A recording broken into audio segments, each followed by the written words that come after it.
And it would help if I had my agenda right now.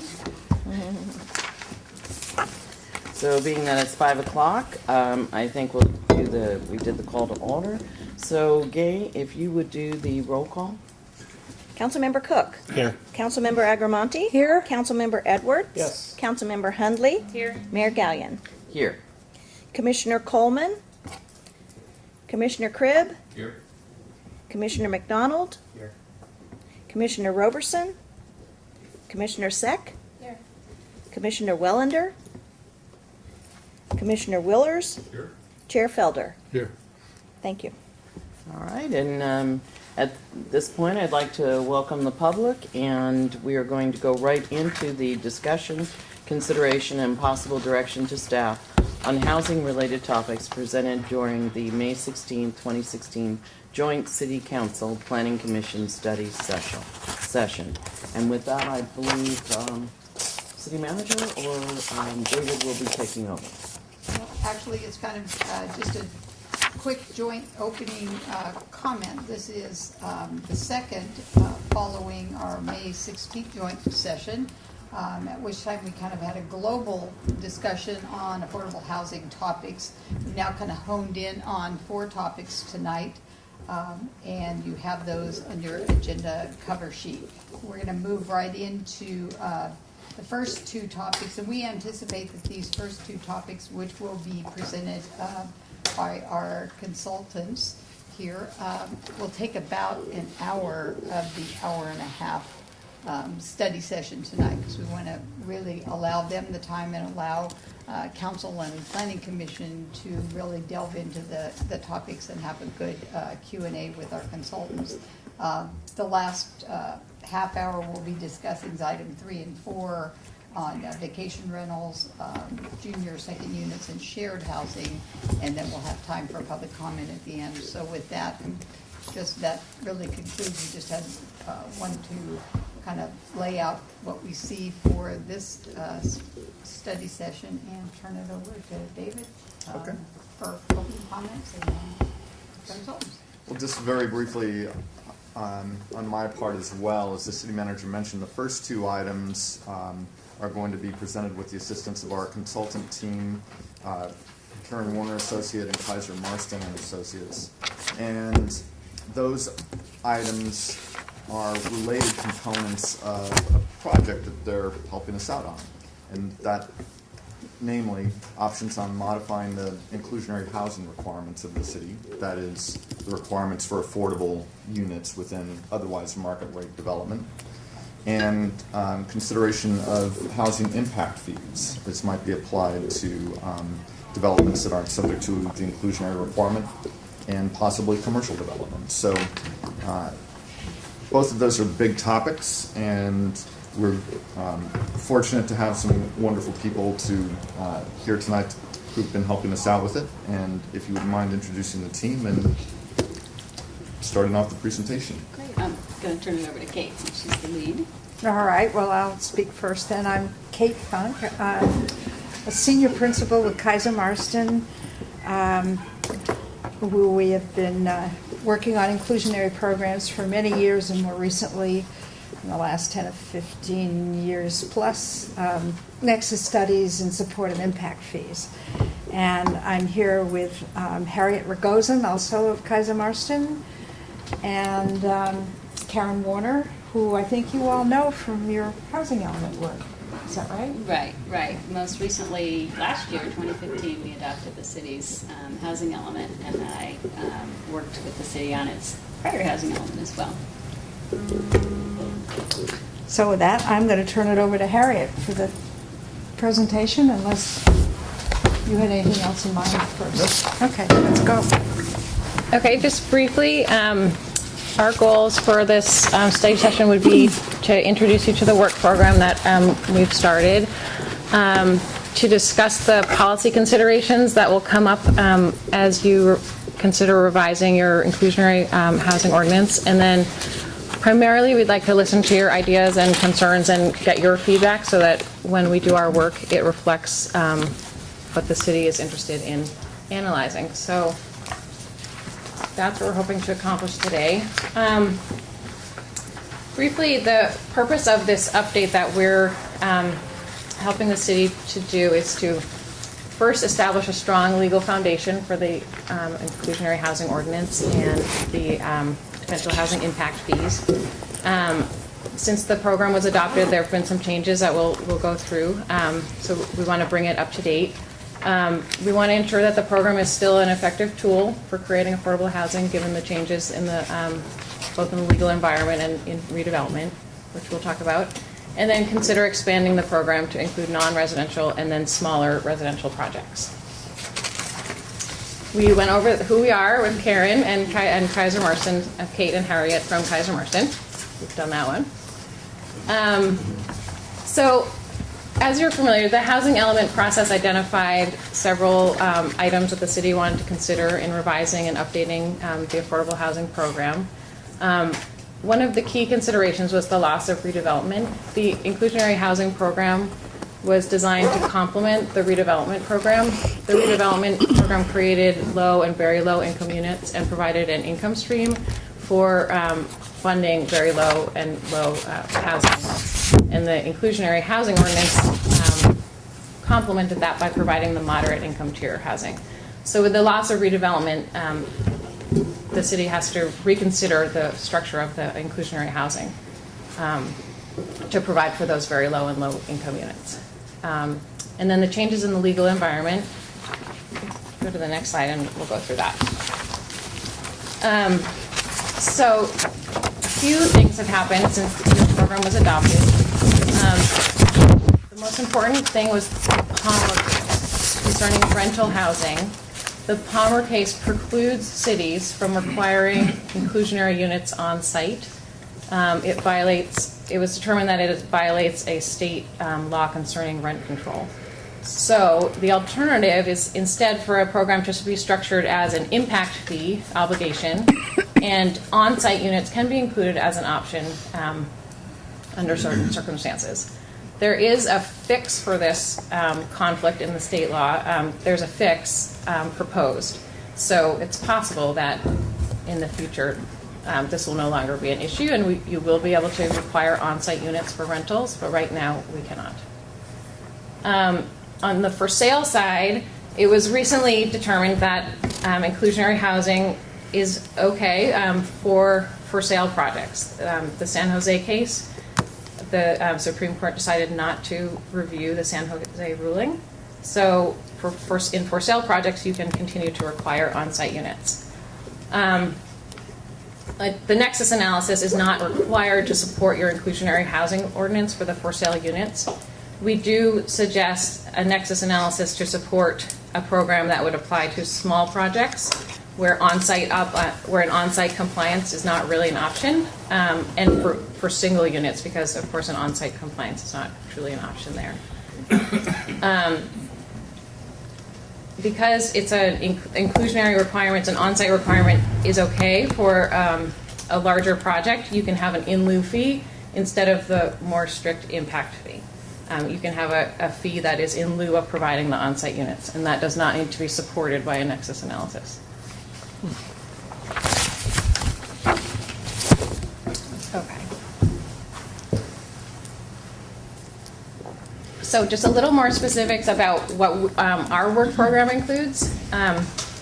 We're going to conduct the Nexus analyses that would allow you to adopt an impact fee, both for those small for sale projects and for rental projects, and also in non-residential projects, if you decide to do that. So the Nexus analysis will establish the maximum fee that the city is allowed to charge. And we'll be doing that both for residential and for non-residential. And then the second big part of our work program is to evaluate the financial feasibility of the impact on financial feasibility that various affordable housing options would have on residential development in Sonoma. So we would allow you to compare different options that you're considering. We're also going to review the city's current program and recommend updates, including updates to fees and updates to on-site obligations. And we're going to recommend fee levels for non-residential development. very briefly, the Nexus concept, we don't need to go into the methodology now, but just the overall concept is that new residents, in new market rate units bring in new residents. Those new residents generate demand in the local economy for new goods and services. That increased demand generates a demand for new workers. Some of those workers are in low-paying jobs and create new lower-income households which need more affordable housing. That's the series of steps that our analysis goes through.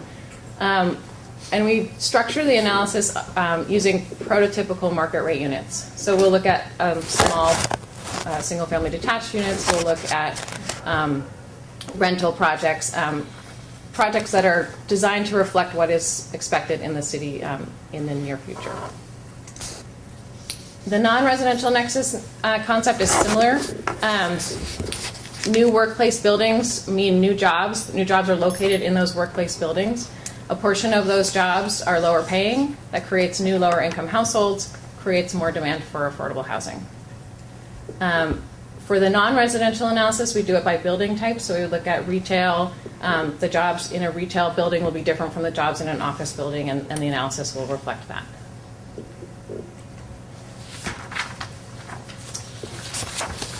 The Nexus analyses establish, like I mentioned, they establish the maximum supportable impact fee levels, but they don't help the city determine the appropriate fee levels. The financial feasibility analysis comes in to help the city determine the appropriate fee levels and on-site obligations. It allows you to compare the relative burdens of different on-site options that you're considering. It allows you to compare the relative burden of an on-site compliance option with a potential fee option.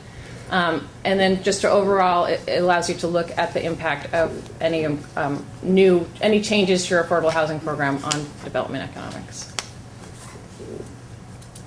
With that, I'll turn it over to Karen. So as I'm sure most of you are familiar, the city's current inclusionary program is a 20% low to moderate income requirement on projects that provide 5 or more units.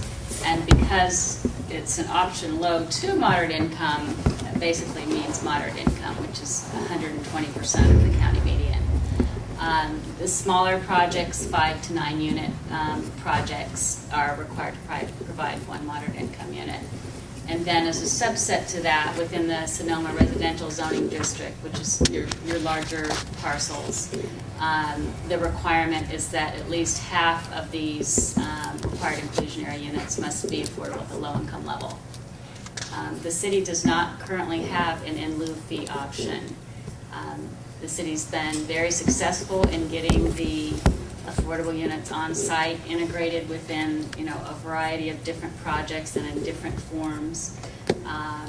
When we did the housing element, we had identified over 30 market rate projects that had affordable units tucked in some way or another.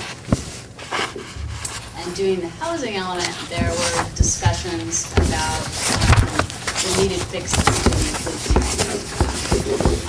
The biggest concern was the provision of the affordable units at the moderate income level, because oftentimes that was not that much different than market rate.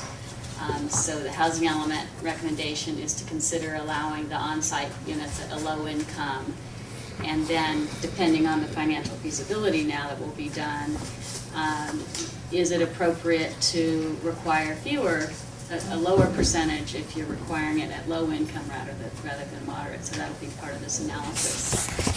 The housing element identifies considering projects to allow to pay a fee, to consider establishing housing impact fees, both on single-family homes, on projects smaller than 5 units, so the 2 to 4 unit projects, on rental projects, and then on the non-residential development. So that's all what this Nexus analysis is going to support. And then, while not a specific part of the housing element program, there was quite a bit of discussion at the Planning Commission and Council level about creating incentives for smaller units, which is something that you can achieve as part of this effort. The discussion was, the city wants to provide smaller units so seniors can downsize, so workforce, and young families can move back to town. So the next thing we were going to get into is some of the key policy considerations and different parameters when you look at revising the inclusionary ordinance.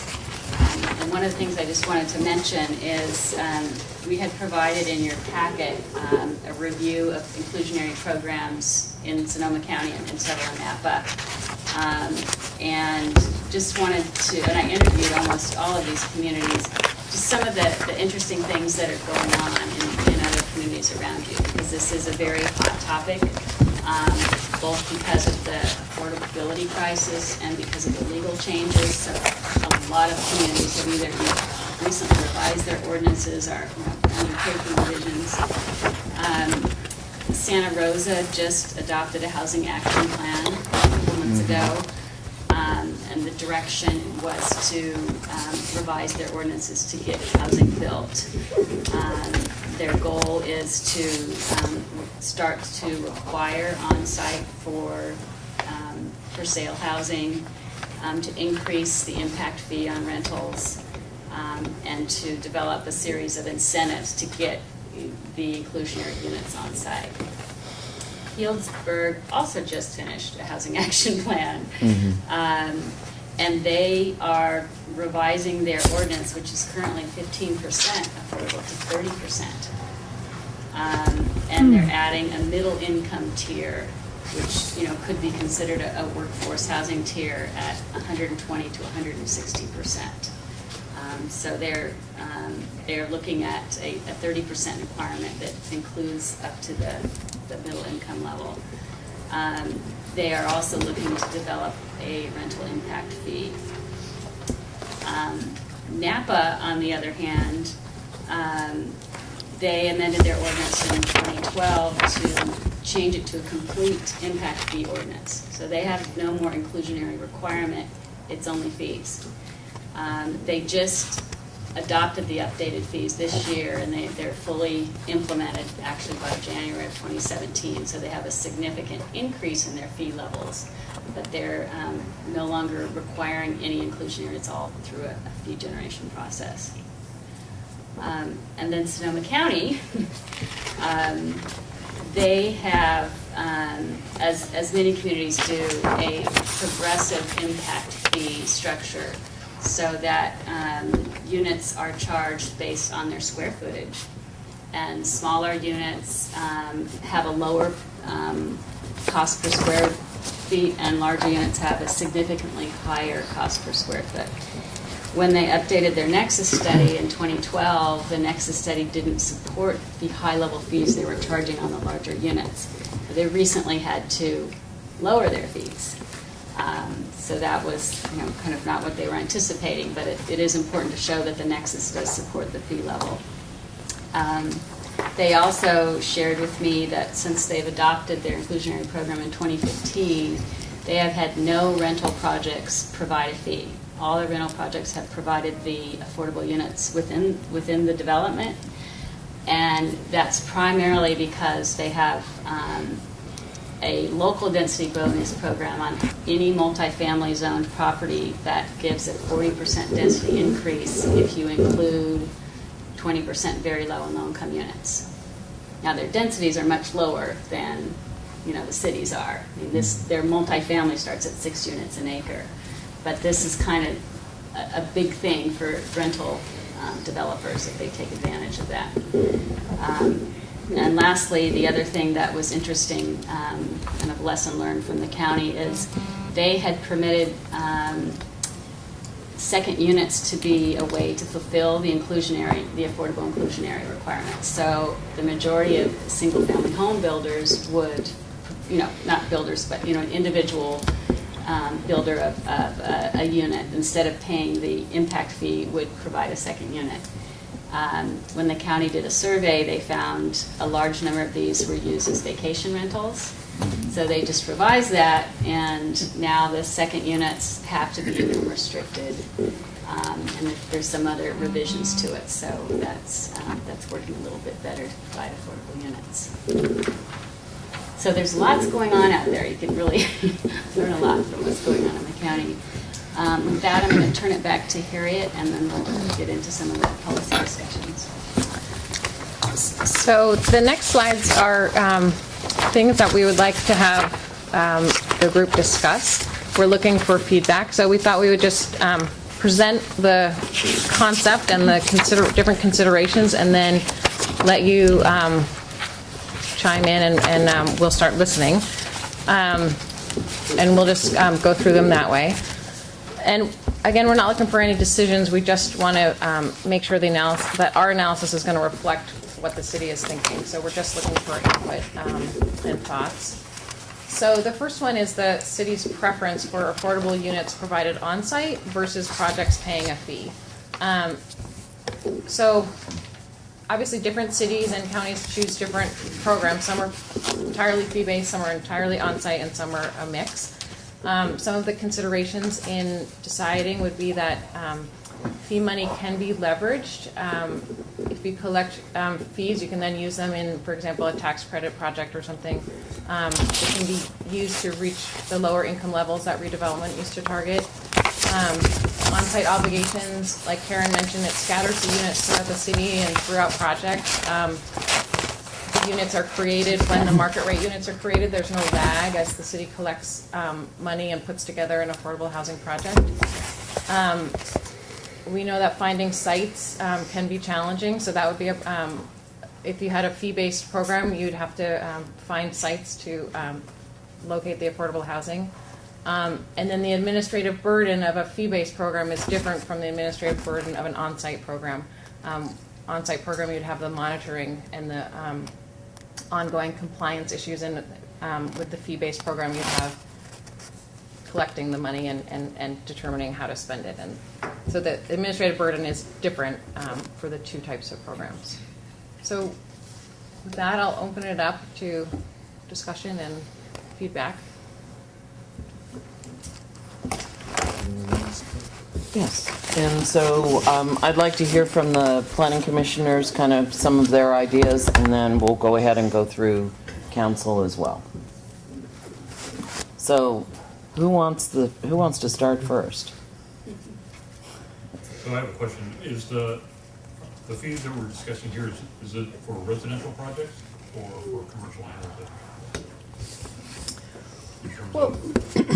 Well, so a non-residential project typically wouldn't provide units on site.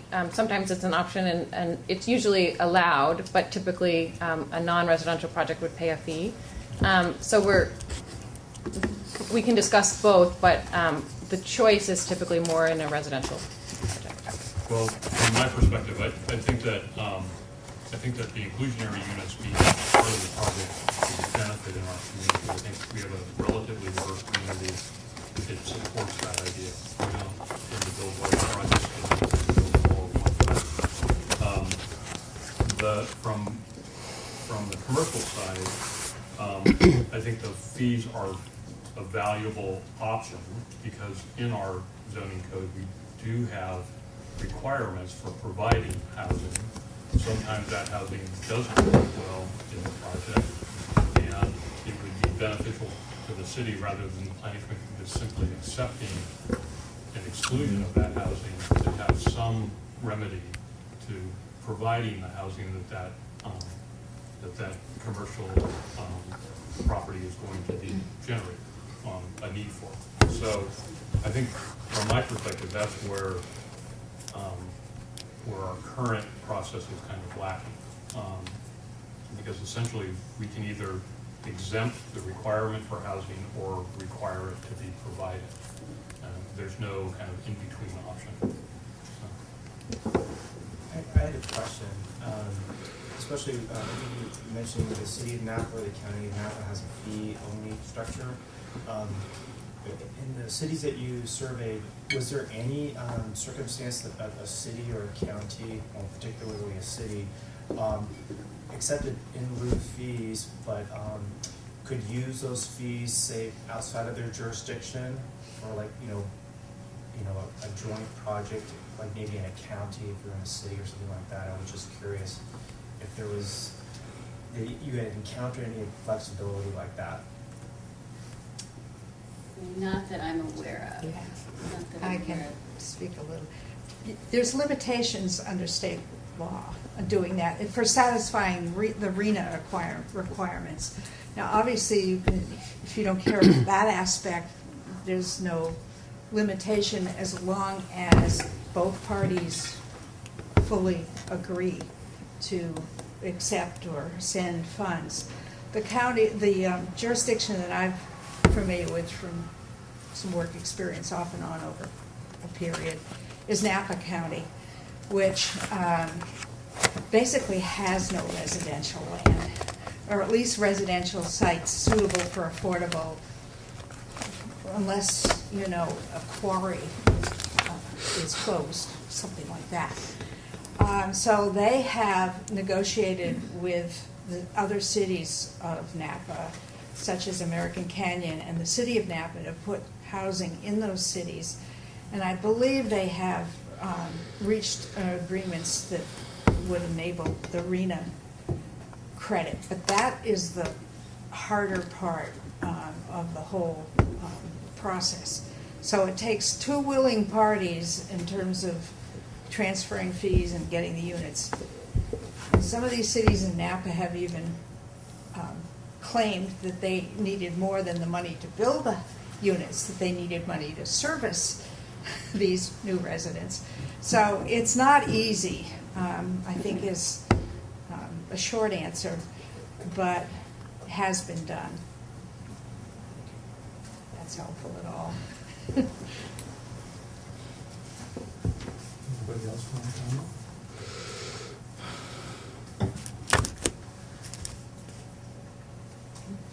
Well, in general, I tend to agree with Commissioner Willers that I would prefer the inclusionary provision as opposed to a fee structure for residential, just because, first of all, it does spread it out more, and we do have smaller projects. And secondly, it takes care of it immediately. You don't have to go through a longer process of figuring out how to spend the money. And we don't have that many sites available, I don't think, in the city anymore that you can even put in affordable housing projects. So I would go for that one. The other thing that I would like to see, though, is to get more emphasis on going towards the lower end of the affordable units. So if there's incentives or maybe a different percentage that we would talk about there, if that's a potential thing, and something that would drive smaller units. Just by definition, they're going to become more affordable. So that's kind of the area that I'd go for.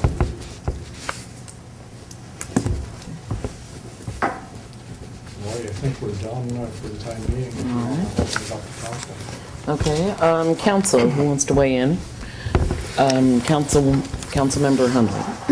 So it's hard for me to think about it without having some sort of general idea of like how many units versus how much money. Is there any kind of way to even give a ballpark of, you know, is it a few thousand that's going to be in the bank account, or is it going to be 100,000? Like, would it be actually enough to do anything with?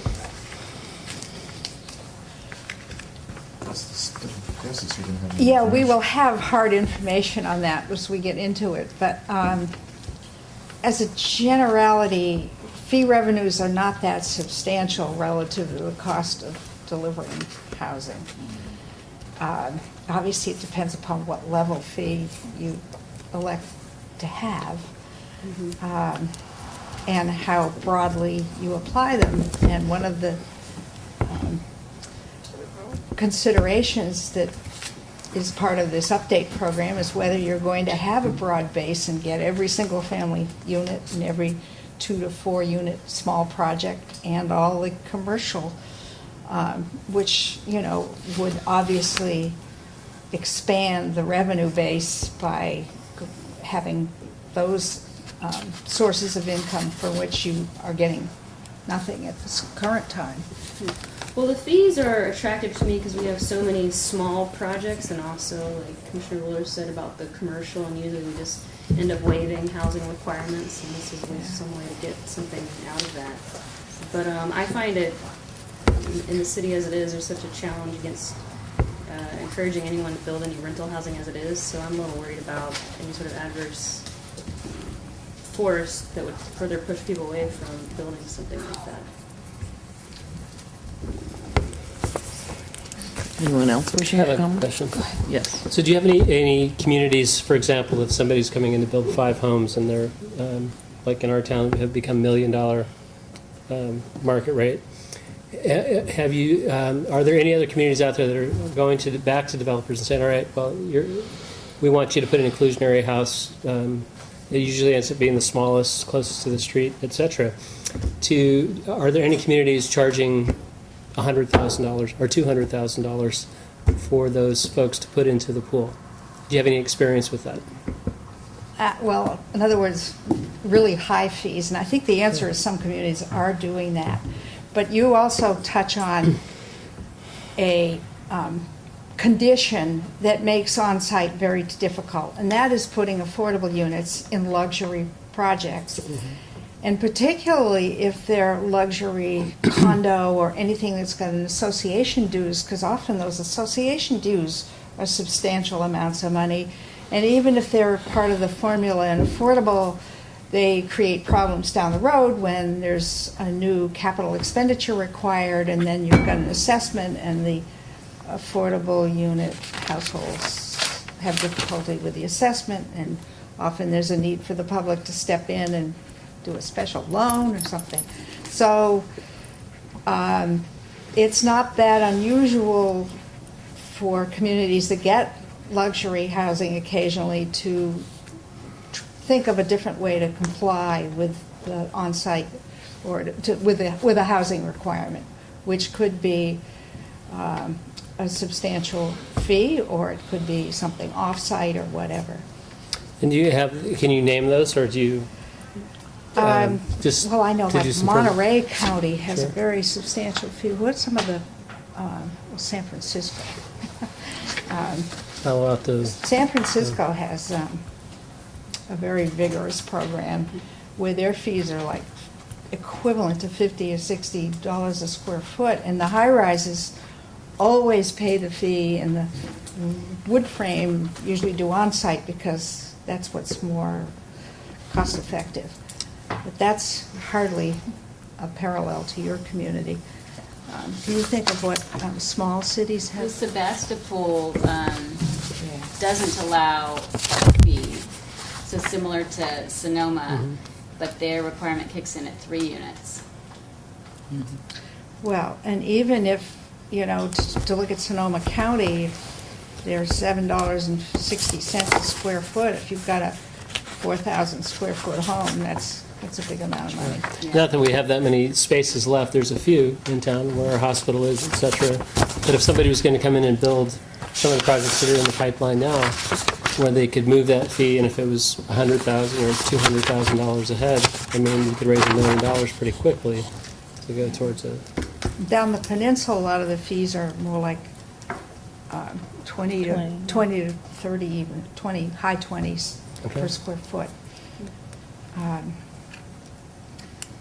So somewhere in the ballpark. Thank you. Yeah. The smaller projects will be governed by the maximum established by the impact fee, but the projects that are where on-site is an option would not be constrained by that. Yeah. Any other? Okay. Yeah, I'd just like, Councilmember Cook? I think that Commissioner Felder, I liked what he said about smaller. I look at this that you do have to, like Willers said about commercial would be fee-based, but on residential, I would like to see that on-site. But then you run into the other problems with, what we're seeing with different buildings, and we don't have a lot of infill left here in Sonoma. The one thing that I will really want to focus on, and I'd like the commission and the city council to really look at, we've been given pretty good information coming down the pipeline, from lily pad homes and other discussions, and I really want to start getting into a little bit of that discussion of things that hopefully will be coming to try to take that 67% of overhoused people in California. How do you change that into ways to create affordable housing? I think that would be very important. Madeline, or do you want me to go? You can go ahead. Okay. So I very definitely feel it's time for change. Business as usual is obviously not working. And I am looking for any and all methods to be considered so that we can go ahead and proceed with more inclusionary housing, whether it's, smaller limits, whether it's percentage, whether it's square feet. And what's there, I think we have to throw out a few scenarios in order to be able to understand what values we're talking about and what impact it is. So David, are we still at about 500 built-out sites that we have in Sonoma, or are we less than that at this point? And I don't want to put you on the spot, but I know it was 500 and what was it, 71? Oh, you're talking about in the build-out housing element. potential? Yeah, in the Build-out potential? It's Mm. probably right around that, and that's going to be updated as part of this analysis. Okay, because that's what's important to me, is what's actually left in the stock, because when we look at this, we might come up with a solution, but for what we actually have in reality and what we're trying to protect that we already have had protected by covenants or easements that might be associated in trying to keep our housing together. We need to know this. And a lot of times at this point with the change of redevelopment and our dollars actually and some of our housing issues going to the county because they're the ones who administer what we have in the past, bring forward what are we going to actually make for the future. And I definitely want to see commercial fees as part of that discussion. I also, this exempt or other requirements provided, what would be options in that? Well, that's going We're coming up with that. that's coming right up. Okay, good enough, because this is kind of where I'm at, but the timing, I like the fact that it's pay-as-you-go. When something's being built, something is actually showing up. Trying to find the affordable housing sites in the city and the process and time it takes to get that off the ground. I've experienced this with 4 units already, and to me, that's a long time to keep people waiting. I'd like to see something that's available when a project is finished. Can I jump in for one? Yes. Just to go back to what Commissioner Willers was saying about commercial, I think that we need to put more teeth in the how we approach whether they include housing or not as part of a commercial development. And it's just too easy for them to say, well, it's just not easy to do, and would you waive it? I'd much rather see us say, either you do it or you pay a fee. I think an excellent point taken, because when you read on the concept of the residential nexus, you're saying with new workers and other services, those workers still have to find accommodations within their work sphere or their sphere that they wish to commute from. I mean, if we have any major commercial developments, it seems to me that's a primary way to get a fee payment. Thank you. All right. So if everyone is comfortable, we'll move forward. Okay, so we wanted to hear your thoughts on how the city would like to meet all the needs of the range of affordability levels, from extremely low, very low, low, and moderate. Like I mentioned earlier, the inclusionary program currently targets moderate, and there's been a discussion to lower the inclusionary targets to at least low income, with the trade-off being that you would potentially have fewer units created at the lower affordability levels.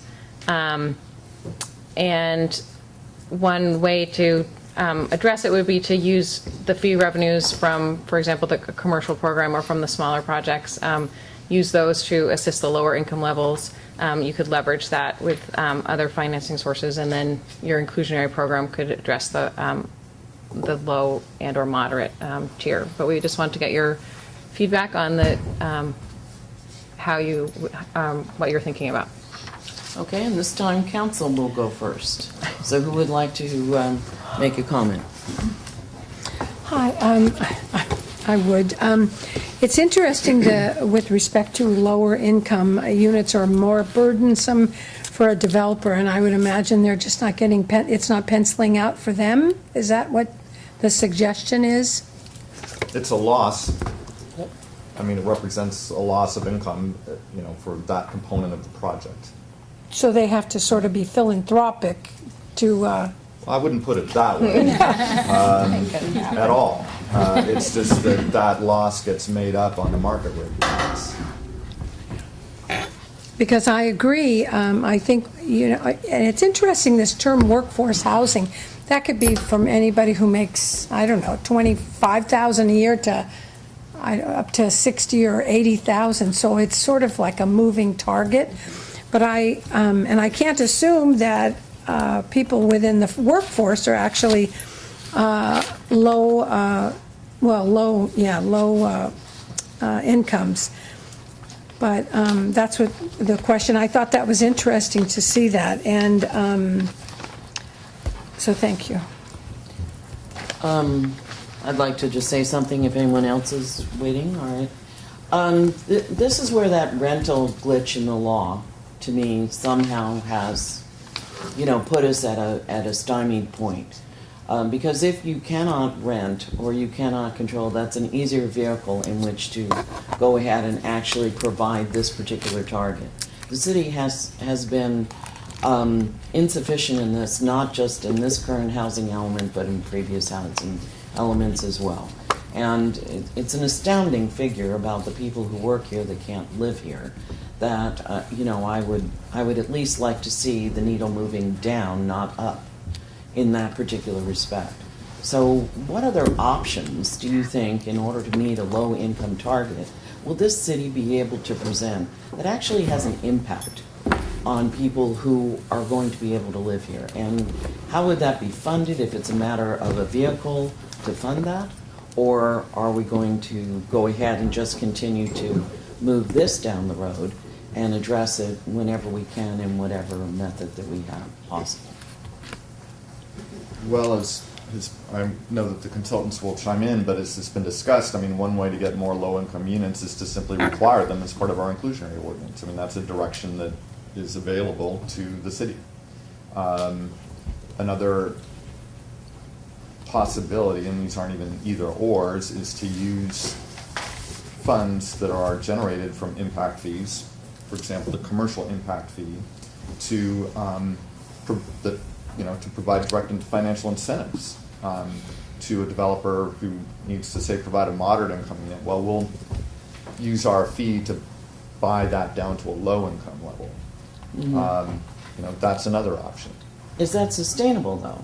Is it just the one owner that moves in? Well, or? it's sustainable until we, run out of money. land to develop, or run out of, impact fees. But as far as sustainable in terms of maintaining it going forward, our inclusionary units are subject to restrictive covenants that, where the council recently approved an expansion of that term to 55 years.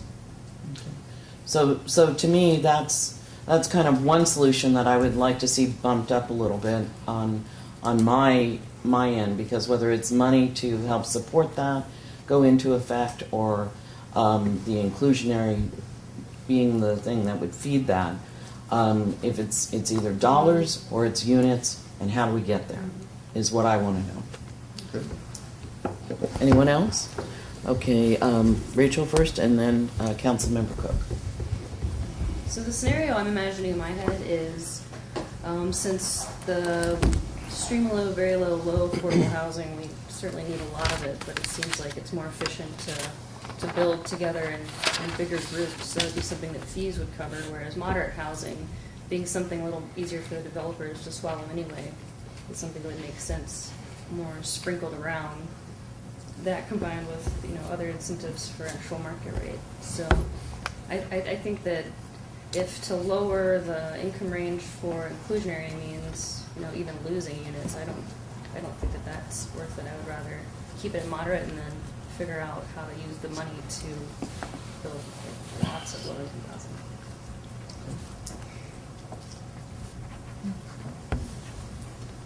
Okay, Councilmember Cook? I was just going to add that, on the commercial side, I could see the fees, but I guess the big question I have, coming back to common sense, of how much commercial have we had in the last 5 years, and what do we think we're going to have in the next 5 years? Because sustainability is something that I think that we need to look at long-term, and that's kind of why I brought up the outside of the box thinking, like with lily pad and different things that possibly can happen. As far as the inclusionary, I believe that we have so little infill left that we need to look at what we can do to be able to at least keep our workforce here in Sonoma, because that's what I'm concerned about. And I think that it has tipped so far that even our council has struggled with affordable housing. I read the newspapers like everybody else, and it does sound like we're turning a blind eye when we're really not.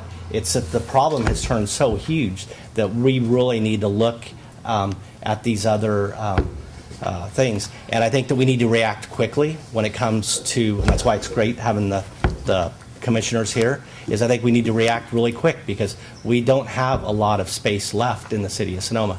And I did like Commissioner McDonald, what he was talking about, because I think in the end, and I'm not saying the city of Sonoma would be prepared to do that, maybe not even in the next 5 to 10 years, but we partner with the county of Sonoma on so many different issues. That one thing, looking at affordable housing, with our border being so close, a lot closer than the people driving in from Vacaville and coming in from Santa Rosa, that looking at partnerships later on would be something that I would be very interested in seeing, how that money could actually be spent with that administration. Standing for time, I would like to make a comment. have another Councilmember Edwards' comment, but then I would like to go directly to the Planning Commission for their comments so that we can move forward. So one of when we look at these, the number 2, 3, and 4, I think those need to be part of the integral discussion, because those are going to be ways that we're going to, with junior units, shared housing, restriction of vacation rentals, etc. But one of the things that we have to be careful, not everybody who works here wants to live in Sonoma. I work with a lot of different businesses in town. I think we have to be careful of that, where that everybody who waits tables or cooks in a restaurant or fixes cars, they don't all necessarily want to live here. But we have to be also mindful of that developers are only going to come in for a return. They're not coming in to be beneficial to folks, etc. They're in here for a return. There's some developers that are in town that maybe want this to be a really great place, but they're going to be here developing if it makes sense for them. And if we make it so restrictive, and I'm sure you guys are thinking about that, if we make it so restrictive and demand too much money, then we're not only we're not going to get the development that we need, or updated development, commercial and otherwise, but then we're going to keep pushing our affordable housing opportunities down the road. So what I would like to have you guys think about is about design and how we're going to move it forward. I've talked many times about the 4 acres that the hospital has control of. They don't own it, but they have. They do own it. Or maybe they do own it now. But They just bought it. the idea that where you have senior housing on the bottom, workforce housing in the middle, and young people on the top in those small units. I mean, to think about, I lived in Boston for 4 years, and the grandparents generally ended up on the bottom, the young kids on the top, and the middle family. It was just a great design because it's people are working together, living together, and you put the young people up on top. But I think we need to really think about how we segment our town, and also the affordable units that we do have, the rentals that we have up on Oregon. there's the potential to further develop those into two-story units, et cetera, and I think we need to add that to our inventory of opportunities for development in town. Thank you. Okay. Planning Commission, who wishes to lead? That was good. I'll start at the end. Okay. I think that, you know, it's obviously a complex issue. Understanding that development is basically a bubble. It has a certain amount of money to spread over a certain amount of development based on what the zoning code says you can put on that piece of land. And that's what's controlling the value of the property. And in our high-density residential properties, there's essentially no control over the scale or size of the units beyond what is essentially subjective. And that is, does it fit from a massing standpoint? Does it fit from a neighborhood standpoint? But it's not guiding in terms of what the city wants to bring forward from a goal standpoint. And so I would see that concurrent with looking for a way to establish fees and to basically incentivize bringing forward affordable housing, that we also look at what we want for those higher density projects. Rather than just simply 15 units to the acre, we say what we want is 15 units to the acre of X number of square feet, because in essence, that's the kind of housing that we want. And if you want to build 4,000 square foot houses, then you only get 3 units to the acre. So if you build 1,300, you get 15. If you build 2,000, you get 7. If you build 4,000, you get 3. You decide, Mr. Developer, or developers, what your market is based on that land, and whether or not, and then the city will decide whether or not that project is acceptable, and whether or not it's bringing forward the kind of housing that it actually wants. I see that as kind of one of the only ways to actually get what we want. Otherwise, you get the situation where there's inclusionary affordable housing in a market rate project. The market rate projects are just basically absorb the price of the inclusionary units, and those units are more expensive. So essentially what you've done is you've driven up market rate housing in our community, and you've provided a couple of affordable housing units. I think that, you know, I know that it's going down, but I think that incentivizing smaller scale projects to build smaller scale footprints is an option here, because those smaller projects, which there are more of in our community typically, are price sensitive, they're cost sensitive.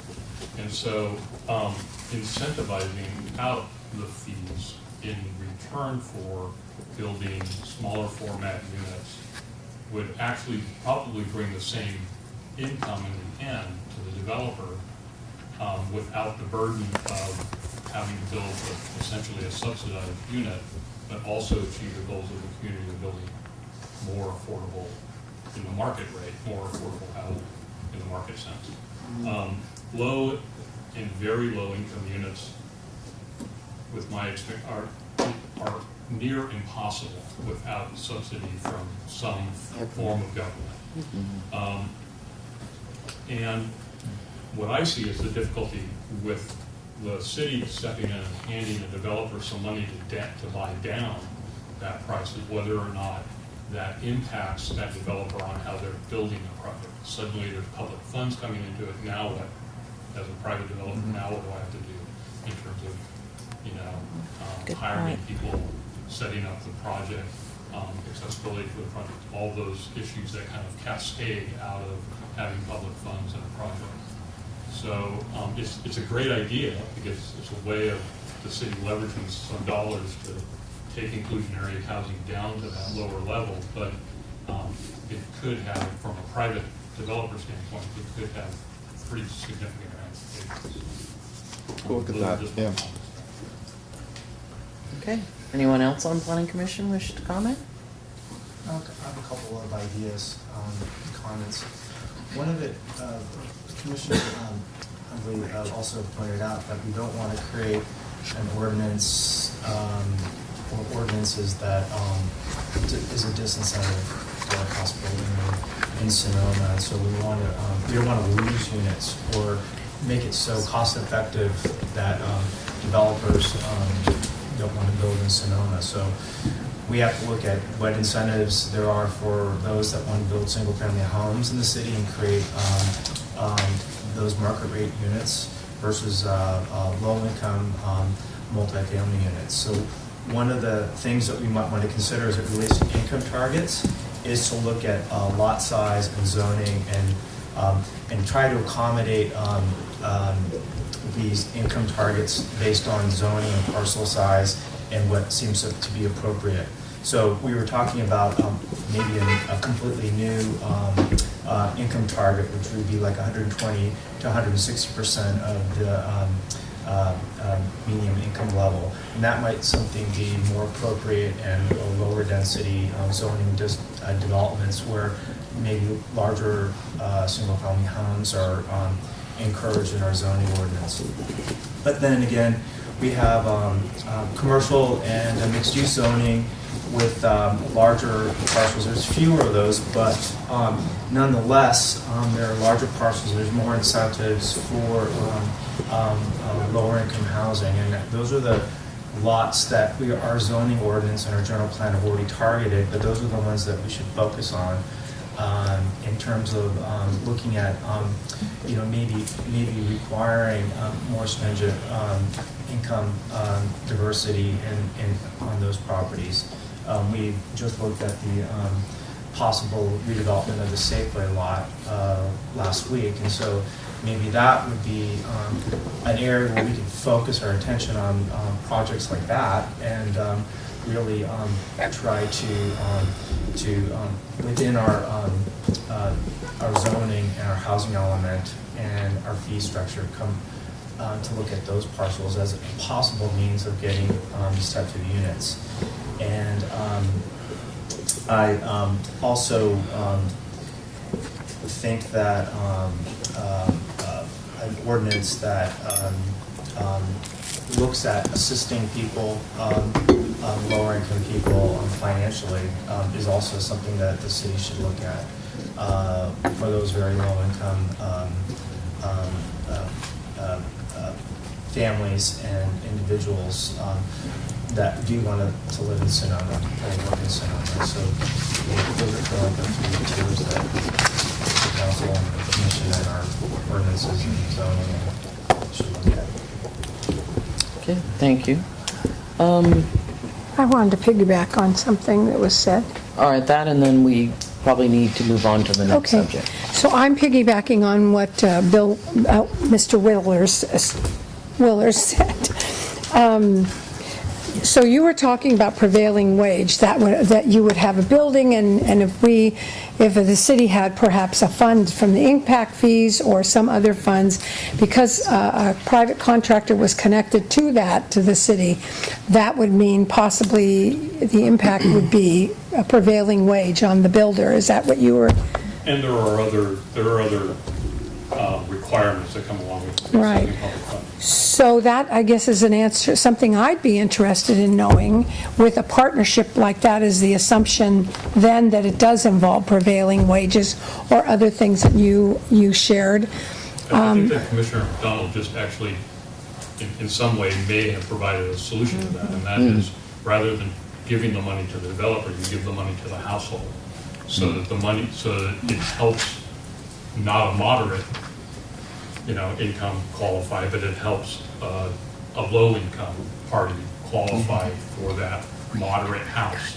It doesn't require the developer to build that unit at that level, but it may allow someone in a lower income to qualify for that building.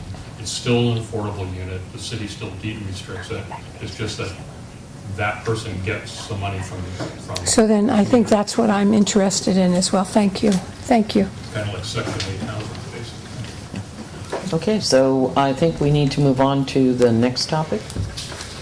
And you're clear as what council is and commission is requiring. Okay.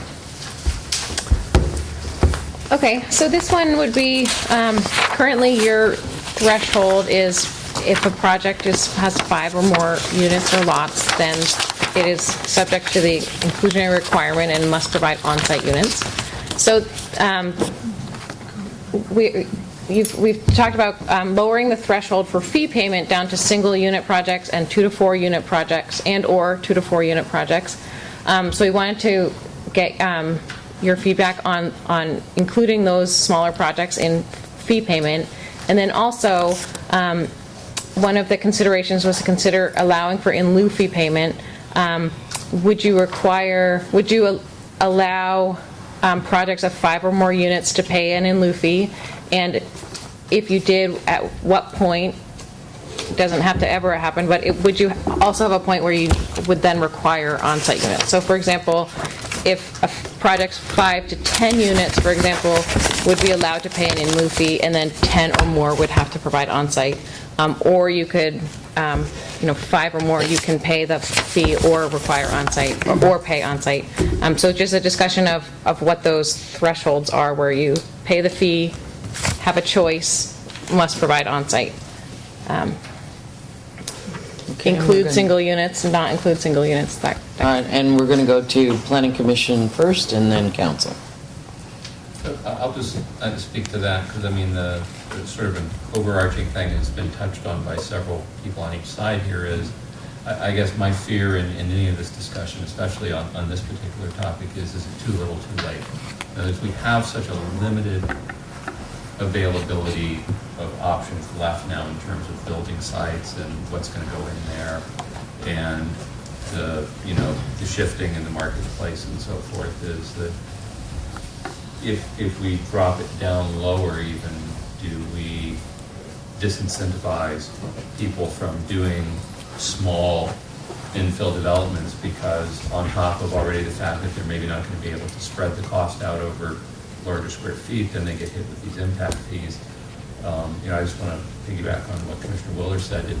I think it would be easier to address in defining the type of housing we're after and loosening up processes and impact fees more on if you do this kind of housing, if you do micro housing or whatever term you want to use, that you make the units de facto affordable simply because you're no longer building 22 square foot 3-bedroom, 3-bath homes.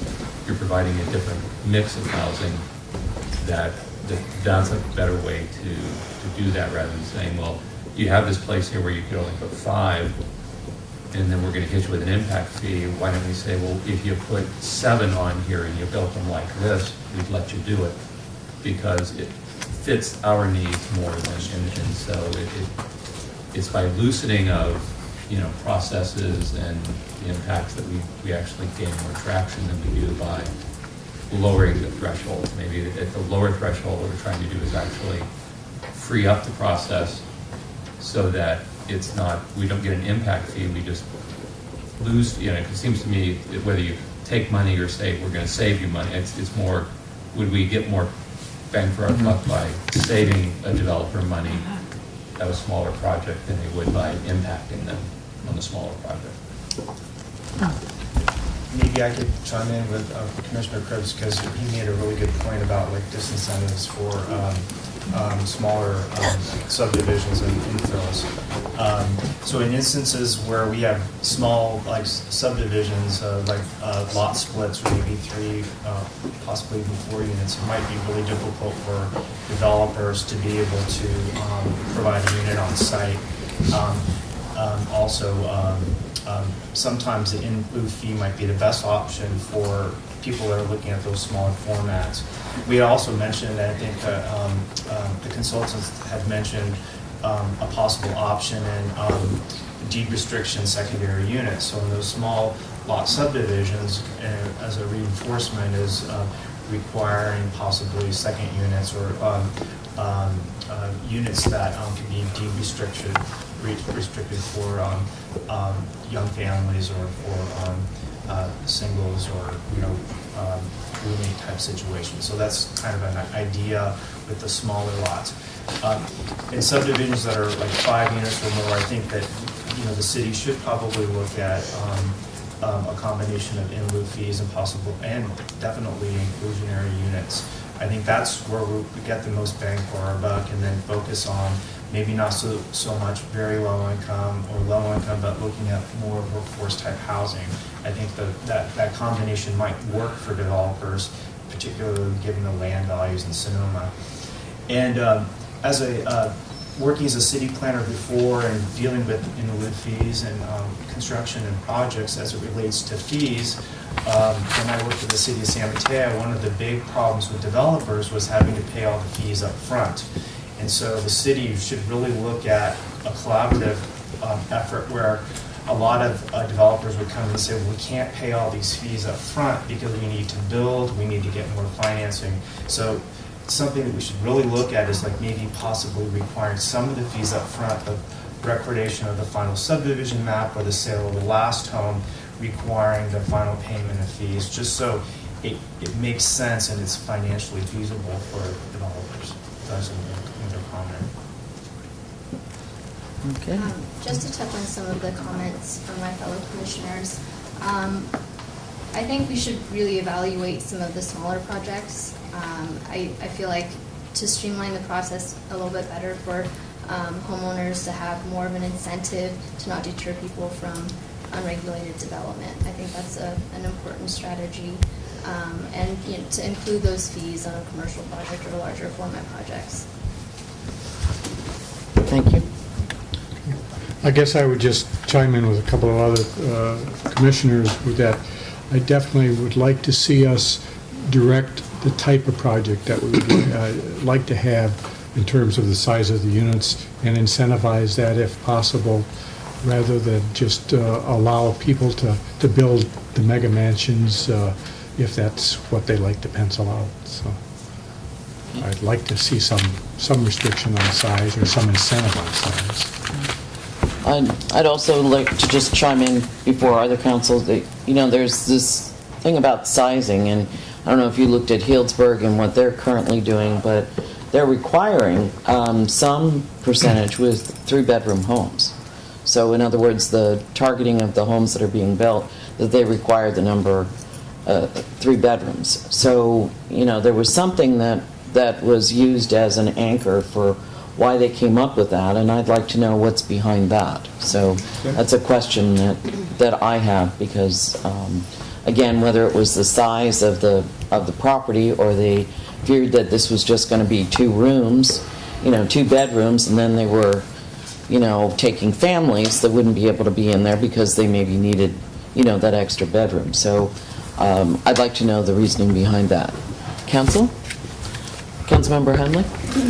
I'm on board with a lot of the planning commission. Depending on what the fee looked like, I would be willing to talk about considering it as low as doing single family builds of even one project, because as Commissioner Felder said, a lot of the houses that get proposed are just giant mansions, which aren't on the list of things I think the city even needs. So I think even having the fee as an option is a way to, for the things that we do want, I think it's small market rate units, you can end up adjusting things and sort of nudging people in the direction that you want. So I'd be willing to start even in single units as far as fees. I'm not crazy about the idea of doing inclusionary for small projects, because it seems like enforcement would be really difficult, and just because they have the second unit on their property doesn't mean they're actually going to use it as one. It could just be turned into a pool house or their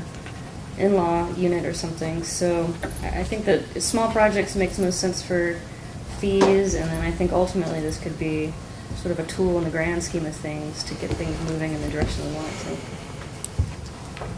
Anyone else wishing to speak? Okay. So I'll continue on with my comments from before, is that I'm a big fan of in lieu fees. We talked about it at Planning Commission over the last, 10 years or so. And it's finally getting to the point where we may have that opportunity. But if somebody does go out and develop 5 homes and they're $1 million a piece, and the affordable is, there's an opportunity for an affordable, I'm not afraid of, if you make a deal or the planning department makes a deal with the developer for a $200,000 fee on some project. I think it might be a possibility. Okay. And did you want to say something? And then I have a final comment. You know, I was going to just add, I do like the fee structure, but Councilmember Hunley brought up a good question at the beginning. What does that number look like, and how do we come up with that? Because if it's not a big number, then I wouldn't like it. You'd have to see the balance between inclusionary and what that payment would be. If it was the kind of numbers that Councilmember Edwards was talking about, then I could see. And I guess the other question I would have for city staff is, in the way that City of Sonoma is run at this point, who would be administrating that money So is it, if there was in lieu fees coming? well, we could do it, I mean, we could do it a number of ways, and it is something that we'd have to look at, whether it would be doing it in-house or getting it outside, something, like, the consultants in the Land Trust or something like that, another a housing consultant that may manage the program. So, we would have to see once, initially likely it would be in-house, but, we'd have to see how the program would go. Yeah. So I guess what I'm saying is I would like to see a balance of what it would be on both sides to try to compare apples to apples instead of apples to oranges. Yeah, absolutely. I think my final comment and summing up just my particular point is, remember that not everyone is going to have or wish to have the opportunity of home ownership. There has to be something that goes ahead and brings those incentives in for rentals.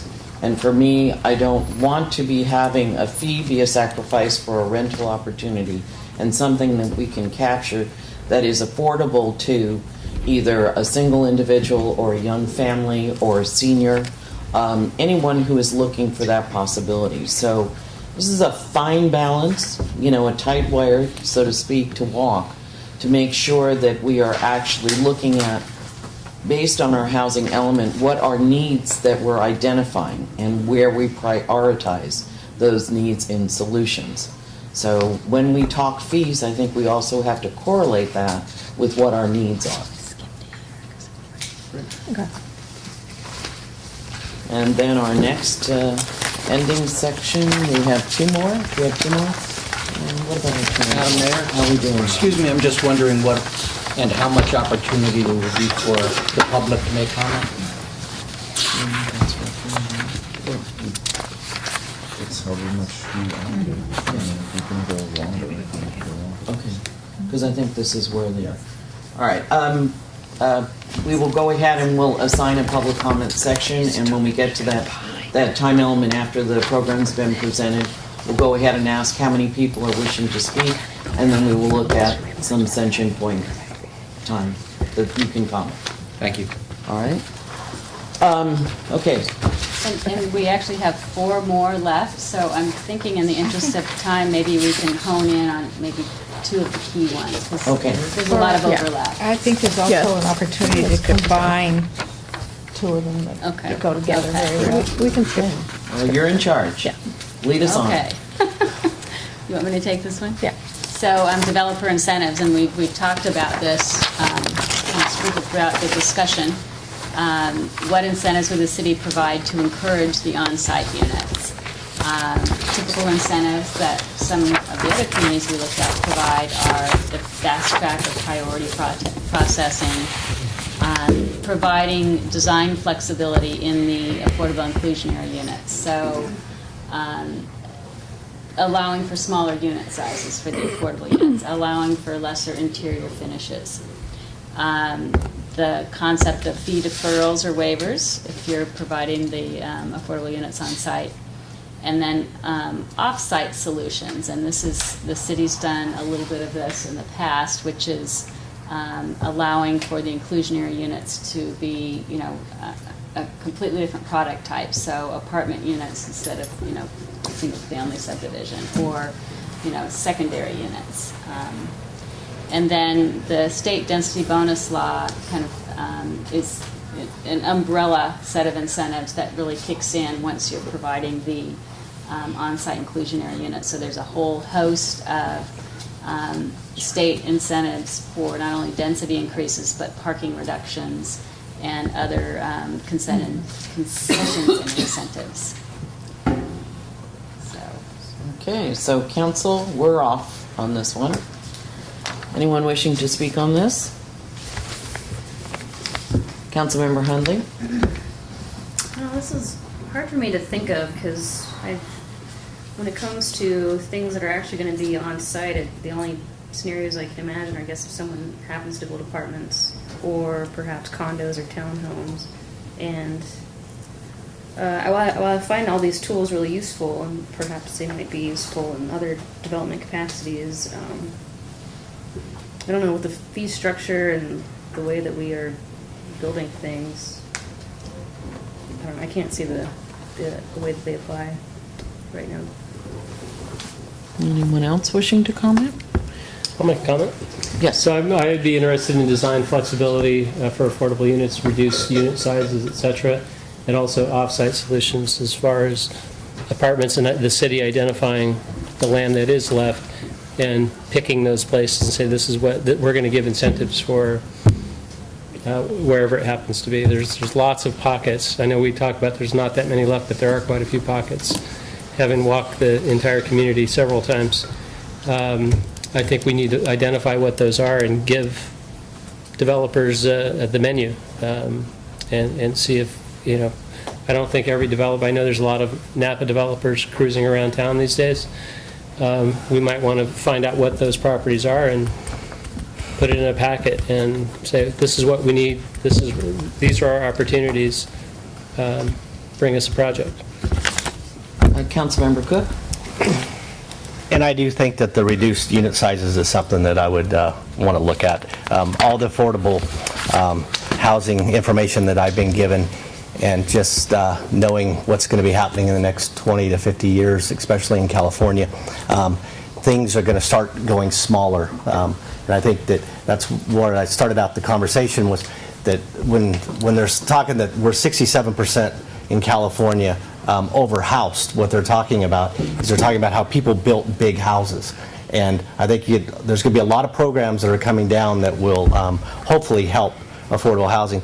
So I think the city of Sonoma, I'd really like to see, don't quote me, but I think I would want to live in a small house. It would have a smaller PG&E bill or Sonoma Clean Power bill. Well, I already live in a small house, so I can tell you that it's very intimate, but it's very cost effective, especially on a public salary. So I'd like to say for me that when we consider the developer incentives, I like the fast track processing, and other council members have already given their weigh in on their options. But I do not know about the state density bonus law, and anything that says density I'm interested in. Because to me, that's more people with possible affordability of housing that might be correlated, and again, maybe that's not. But as we look towards this, we then might have some abilities to, go ahead and get our rentals, up to speed and get something that would work. Fast track processing, I think, has worked in many different industries under many applications. So what would fast track look like? If it's just a shorter form, what is fast track? These are some branded names, but I don't know that the public knows this. Maybe professionals know this. Planning commissioners may know this. But at first blush, I don't know this. And I think that that's important, because it has to be explainable to all and totally transparent. For me, this document has to be something that other people can go ahead and evaluate, because that's what I'm looking at. And I don't want to go on any further because we're doing that, under time crunch. But those are some of my reasons behind this. And housing trust. There's no conversation here about a housing trust. And so maybe there's incentives for a developer to go ahead and maybe make some contributions towards a housing trust. Now, I'm not sure if that's legal. I don't know about it. But let's just go ahead and put it in. All right? Now, Planning Commission. Well, I think anyway the city can incentivize the process to bring forward, and then it keeps defining what the city wants through its its housing policies and its zoning code and everything that brings development. And carefully incentivizing those things is a positive step, because developers, the market reacts to the easiest path. It's like water. Goes the easiest way. And if someone can see bringing a project forward quicker in the marketplace, regardless of what it is, and it's well-defined and it's easier to do than more difficult to do, the city will get those.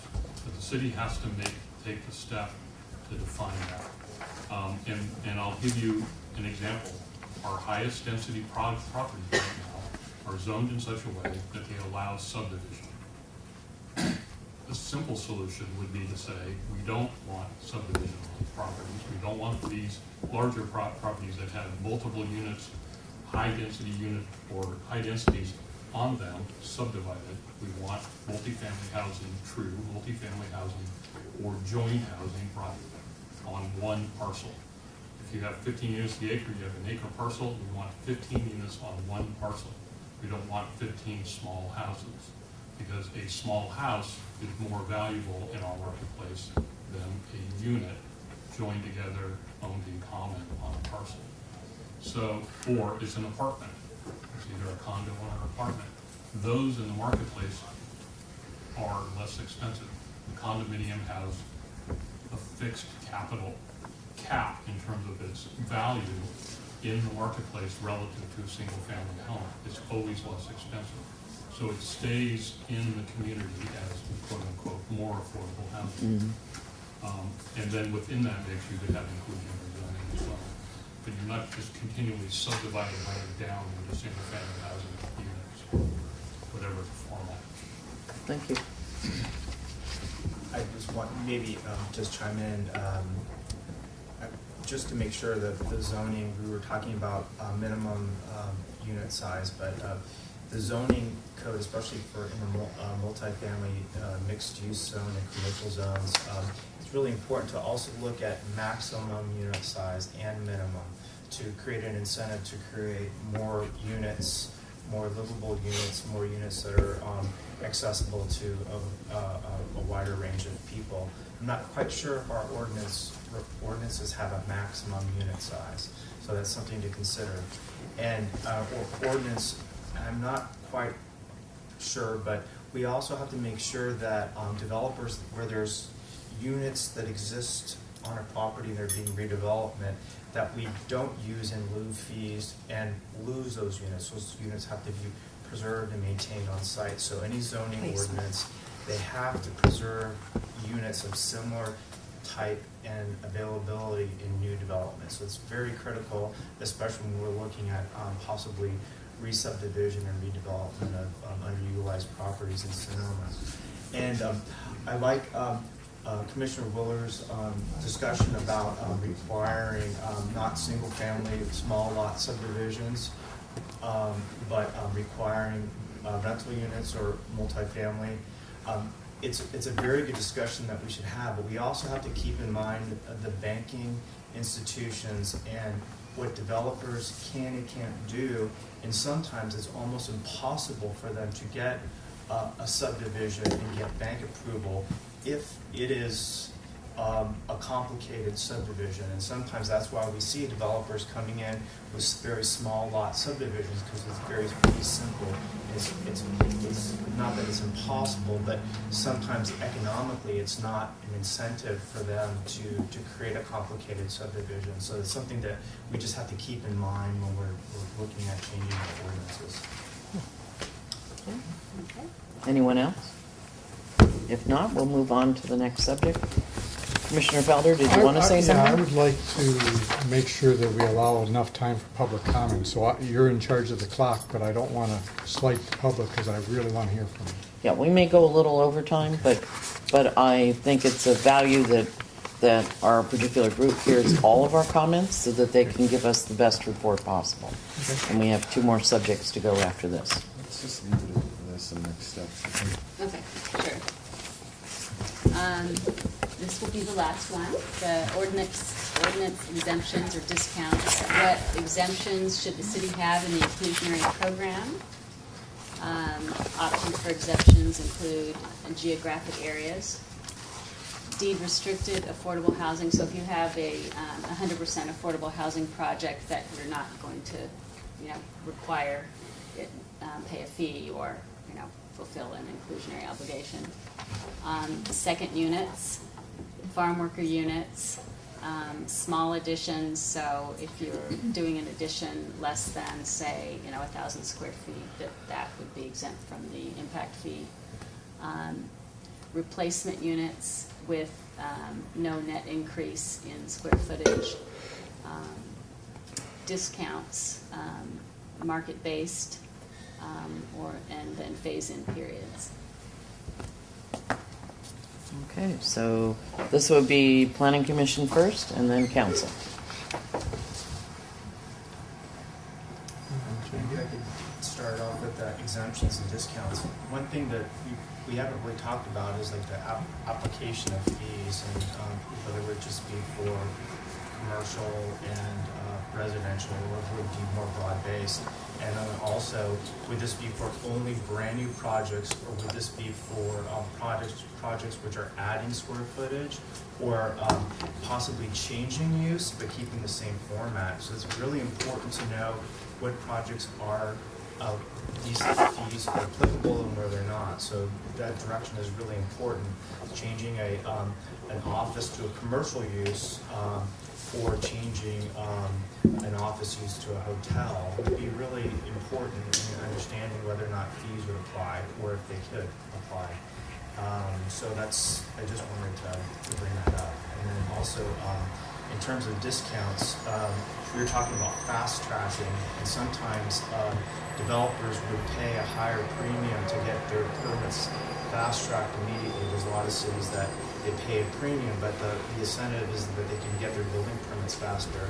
So in some instances, developers maybe not necessarily go through the city's building official or the city's structural plan checker, that they actually go through an independent process where they're able to get their permits quicker. They're able to pay a fee, but it's actually cheaper for them in the long run because they're not spending so much money and holding banknotes while they're trying to get their permits. Thank you. Anyone else wish to comment on this? Okay, Council? Councilmember Cook? Well, I would say under this one, all the above, under the consider. I mean, I like all those. I think that that's what we need to look at, because we do have a affordable housing issue, and I think that all those pretty much need to be looked at. Anyone else? I agree. My question Just is, go down. how inviting would this be to a developer? Okay. And I think what we have to do is we have to design the offer that the developers, as I spoke earlier, not just throw discounts, but throw the offer to make it so it's viable and valuable for the city, affordable housing folks, and the community in general. I mean, I think we just have to have an idea of what we really want. Okay.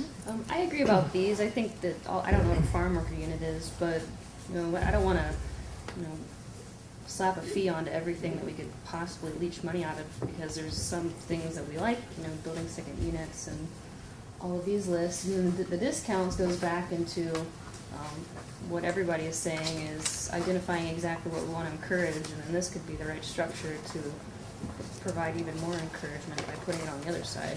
So I think that I agree with all of this.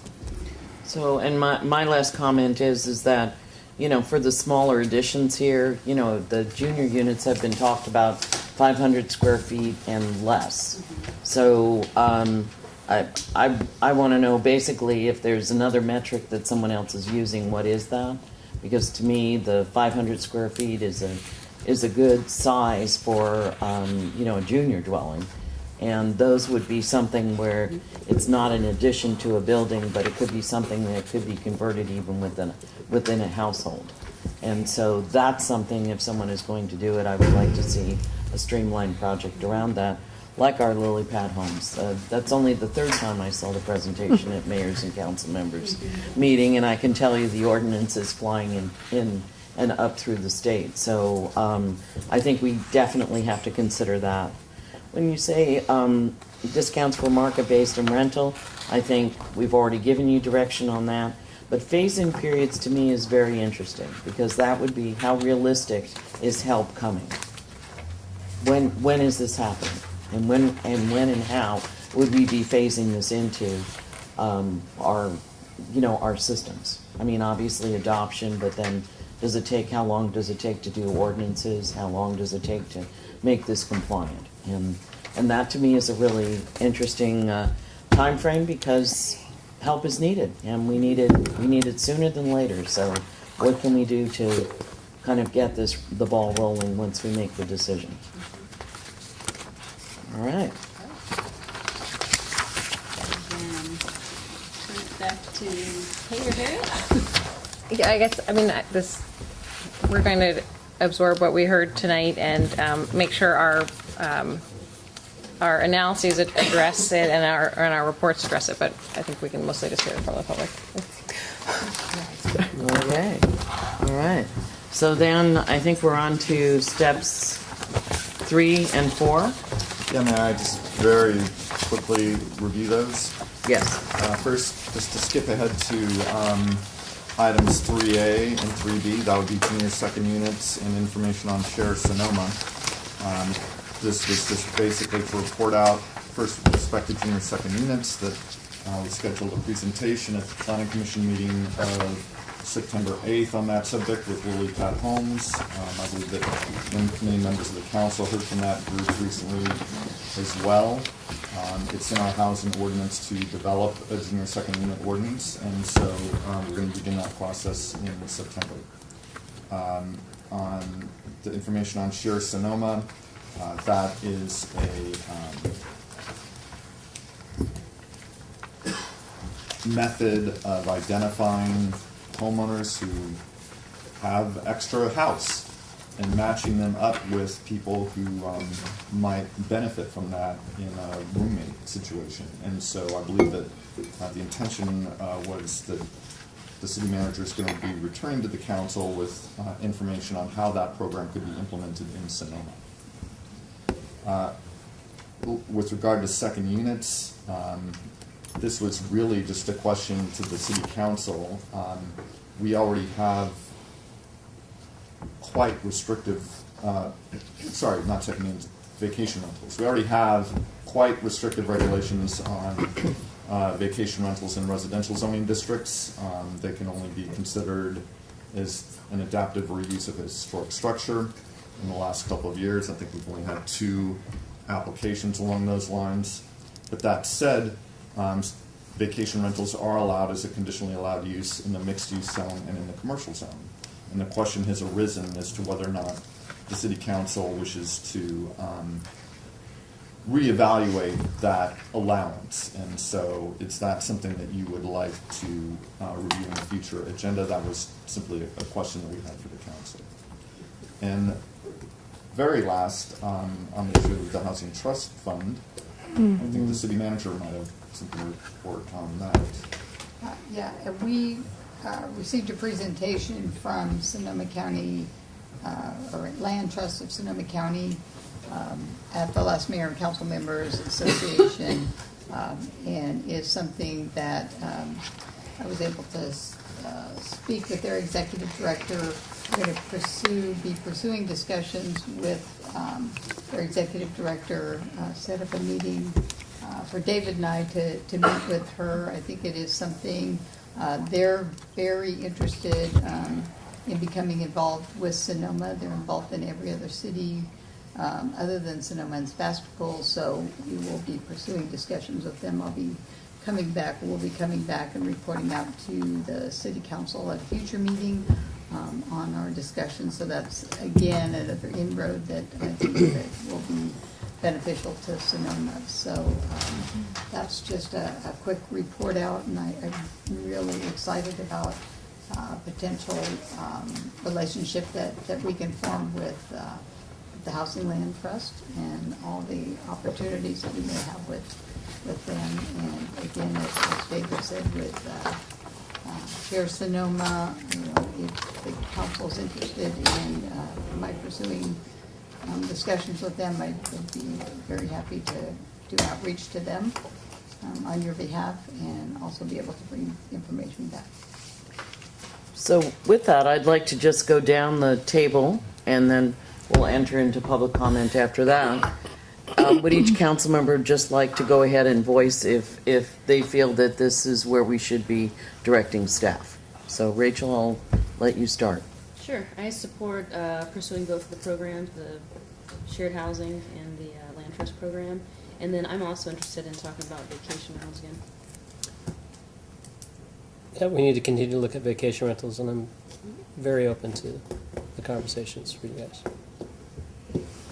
My concern is that the Planning Commission get clear direction from this body, and that's what I'm hoping, and it may not happen with your report that we get next, but possibly something after that. I think that, you're on the front lines, and I believe it's very important that you have a clear understanding of what our priorities are or how we feel about housing, and I think possibly that really hasn't been conveyed over some time, and so that's something that I really want. And of course, what the two council members here mentioned, I'm very in favor of, but overall, I really want you to be able to understand what's important to us and for you to chime in if you don't think it makes any sense. Thank you.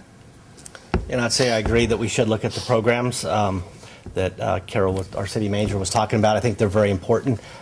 Regarding vacation rentals, every time I hear affordable housing, affordable housing vacation rentals come up, so I think I would love to see it come back to the council. I would like to see what the progress has been with needy services and looking at the options and kind of doing a kind of a good survey of where are we sitting right now. And I know our supervisor was here, Susan Gorn, and possibly what's going on in Sonoma County, because I know that they just had dealt with that whole ordinance. So in summation, I think I can say that most of the council members are on board with all of the topics. I, of course, have always felt from the beginning of the year that we are looking into this and that this is really our year to go ahead and define housing as our number one issue on council's agenda.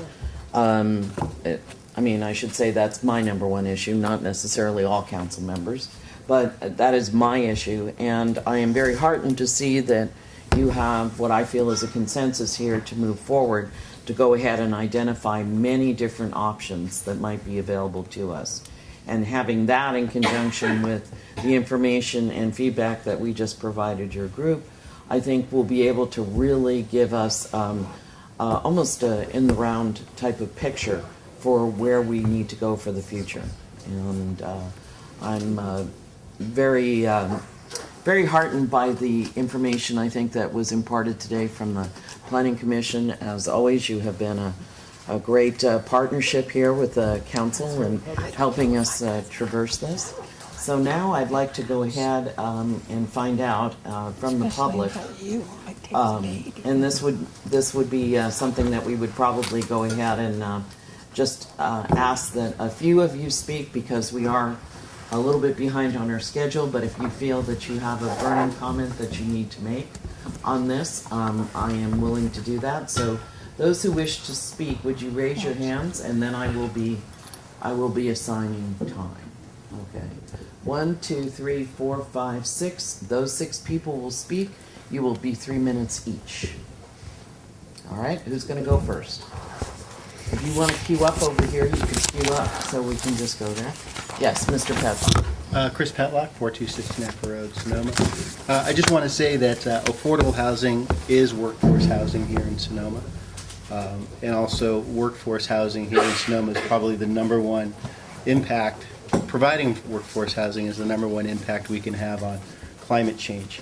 Having people live in proximity to where they work, play, go to school, etc., rather than commuting in from Vallejo, Vacaville, and wherever else they have to come to work at a $12 to $15 an hour job here in Sonoma, not only relieves our roads, unclogs our roads, but also lessens the fumes and the idling that happens every day here in town. Thank you. Thank you very much, Mr. Petlock. Next, Mr. Barnett. Well, I want to say that I'm fully supportive of what you're doing tonight in terms of the Nexus study and impact fees. We don't have a housing affordability problem in Sonoma. We have a housing affordability emergency.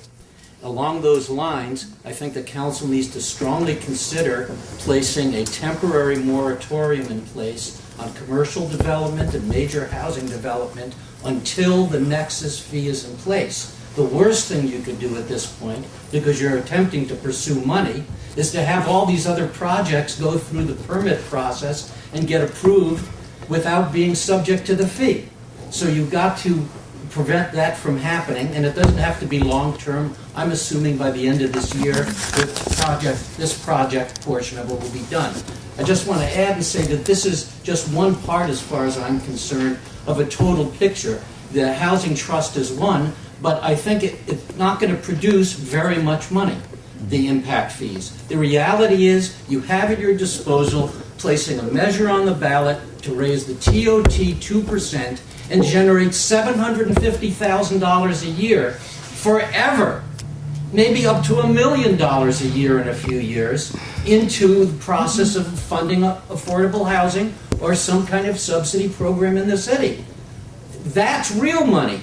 So you're spending a huge amount of time, probably $25,000 or $30,000 on a consultant, and I understand the legal necessity to do that. There are other things you can do that don't require a lot of study and can be done quickly and can be very effective in terms of generating money. Last comment I'm going to make is there's actually a lot of land in Sonoma still available. I think you've run out of money. You're not running out of land, but you are running out of time because you're competing with the marketplace for those parcels, and you need to get in front of that and not stay behind the curve on it. Okay. Next, Fred. I'm Fred Alabach, 19550 8th Street East. I would like to see as part of this effort here to once and for all have a clear definition of workforce and affordable housing. People have been saying this and it kind of gets fudged, and Councilmember Agramani said it was a moving target. Well, to me it seems that the area median income is something for a single person, two-person household, four-person household, $60,000 for one person. I think it's $74,000 for four-person household. And so moderate is 120% of those grades around the area median income. And I don't think anyone in that can afford a market rate house, even moderate. The market rate is $600,000 a year. So I think that I would like to see everyone come to an agreement on what the definition of workforce and affordable housing is based on the area median income and a spectrum around that, and what they could actually afford as a house. And so if it becomes clear that none of them can afford a house, then the extent of the crisis becomes apparent. Thank you very much. Yes? Hi there, a new face, Bill Friedel, 369 West Napa. And I'm going to be the contrarian today and speak in favor of vacation rentals. I was on VRBO last night, or Airbnb or one of them, and chose a random week in Sonoma. $482 a night. Wow, that's good money. If that's not a vacation rental, that's not going to be taking care of the workers in Safeway. That's premium property close to the plaza. Assuming about a 66% occupancy rate, and there's, I don't even know what you call it, you have like a 10 or 12% hotel type tax you apply, that's about $15,000 that's collected off that one home, right? $15,000, that's real money. That's going in, that's creating the ability for you to have affordable housing. So as much fun as it is to kick the people that have the nice homes or the rich people that are staying in them, it's a pretty good model. And leave it to Santa Monica and San Francisco to kick them and take the business. Thank you. Frank Lyons, 2003 Denmark Street. The demand for housing at all price levels in this valley significantly exceeds the supply. And I don't hear anything in this otherwise really good discussion that I've heard this evening about how we're going to get things to move fast and bigger in order to have enough housing so that the people with money aren't forcing the folks without money out of the bottom of the market. Thank you very much. Did I have one more speaker? Yes.